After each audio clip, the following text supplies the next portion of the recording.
Welcome to Talk Across America. I'm Doug Miles, and we're here in beautiful Sarasota, Florida.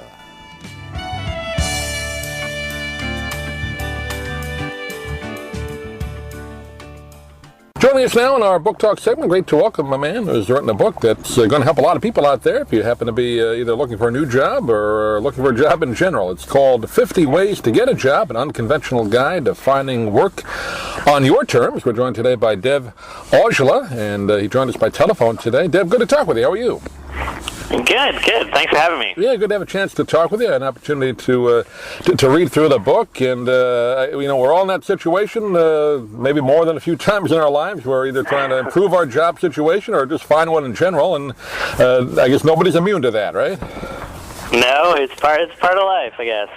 and the way of getting a job, and you talk about it in the book, particularly the last, I would say, 5 to 10 years is totally different than what we were maybe taught, in college originally, isn't it?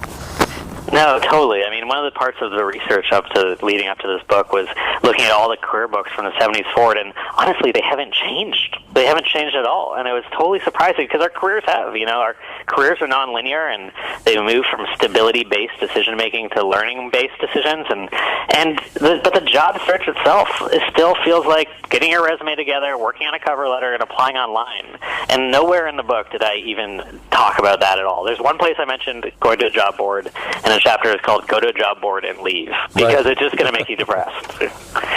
You see all these ads or hear all these ads on radio about Indeed and all of them, and you'll find the best candidates, but it's a frustrating experience, and I've used them, and you can have the greatest cover letter and resume, and then you just never hear anything. So it's very frustrating. You never hear anything, and you're trusting the same algorithms that pick your next YouTube video to pick your next job. I mean, it's weird, when it should be in your control. You should be able to choose the kinds of companies you want to work for, and the job search itself should actually feel like the job you want to have, engaged, exciting, and like a good type of work.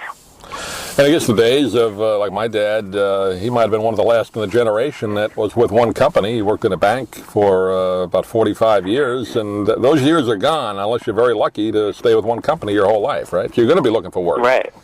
You're going to be looking for work, and that process of looking can be a constant evolution. It can be, our career can be ways of answering a question for ourselves, and the idea that we're going to find our passion and do more work what we love, it doesn't actually turn out or happen that way. It actually happens much more gradually, and the questions that stick around end up being the things that we love and the ones that we're most interested in. And it's about paying attention to that, and the type of work and the type of exercises in the book sort of waver between the creative and the philosophical to the real, tangible, practical stuff, and I think it's all part of our career search. And you put this book together, kind of came off of your website, right? Or website research. You did over 3,000 interviews, and you talked to so many people, so you know what you're talking about here. Yeah, we talked to a lot of people and spent 3 years researching it, and we put all the exercises online, and over 400,000 people have used these exercises now, and the last couple of years of turning it into a book and really filling it out, and so that it becomes that calm, grounded guide you need when you're confused, overwhelmed, stuck, trying to network and understand what that means. And that's what the book is about. It's about how do you make that job search feel grounding and still practical. It's immediate. You could probably use 5 of the chapters in the book, and that might be enough to get you going. If you were to do everything here, I mean, honestly, you would be meeting tons of people and doing so much that there's no way you're not going to get a job. Yeah, the word network, you mentioned that, and that's kind of a misunderstood term, because there's a way to do it where you don't put people off, too, right? Because if people say, you network, you just want a job from me, you have to do it the right way, don't you? Yeah, and it's we have this idea of networking being we aren't all extroverts. We shouldn't all of a sudden become a different person when we're searching for a job. It's just not necessary. You're good the way you are, and how do you work with that? And it's and not all of us are networkers, and that's okay, and that's the kind of the ways to think about networking don't need to look like that normal hand out business cards and meet people in a hyper aggressive way. It can be much more grateful. Yeah. I know we won't get through all 50, obviously, but, give somebody, let's say, unfortunately, they're laid off or, downsized, whatever the term you want to use, they need a job right away. Maybe give one or two things, to start from day one after they read the book, of course. Yeah. Well, I can tell you right away, the number one thing that I think is really helpful is to make a list of everything that you want to learn. And these can be small skills that are new, or it can be bigger philosophical questions if you're that type of person, but just making a full to-learn list. And now ask yourself, what are the companies, jobs, or industries that I could work in that could teach me those things? Because they're going to be different companies than you thought about normally before.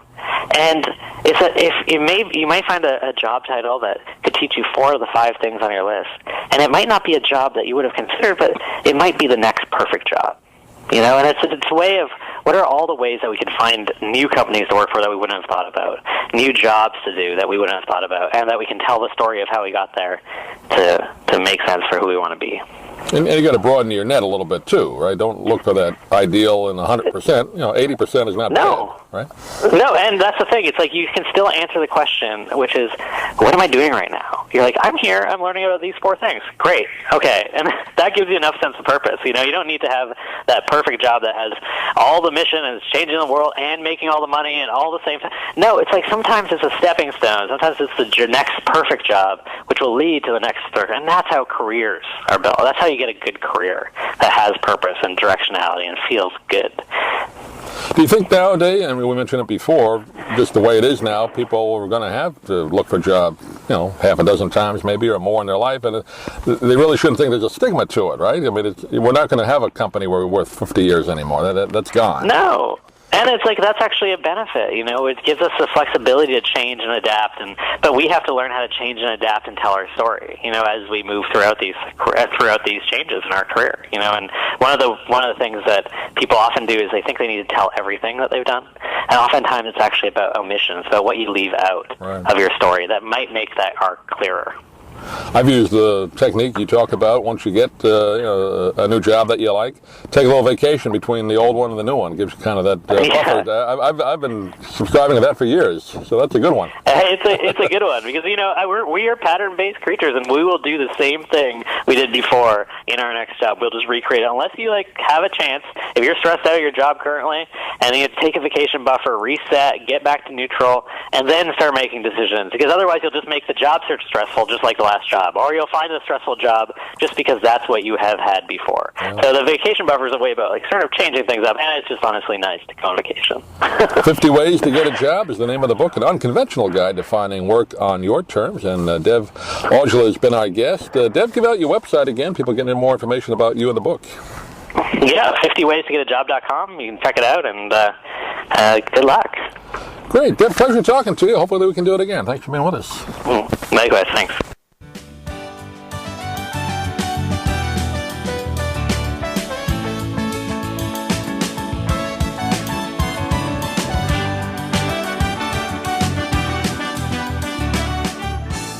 Thank you for joining us today on Talk Across America. Please visit our website at dougmilesmedia.com for more great interviews and content. And if you're interested in any of the books we talk about on the program, please click the Amazon link on our website. It helps support the podcast. Thanks for listening. We'll see you again real soon here from beautiful Sarasota, Florida.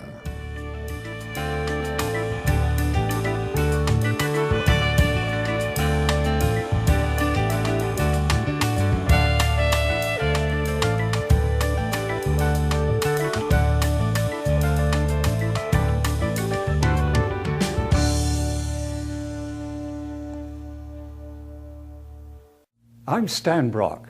30 years ago, I formed Remote Area Medical to help people overseas. But then we found generations of families in America isolated by poverty from the health care they need. Together, we can take dental, vision, and medical help to 1 million adults and their kids, right here at home in the United States of America. I'm Stan Brock. 30 years ago, I formed Remote Area Medical to help people overseas. But then we found generations of families in America isolated by poverty from the health care they need. Together, we can take dental, vision, and medical help to 1 million adults and their kids, right here at home in the United States of America.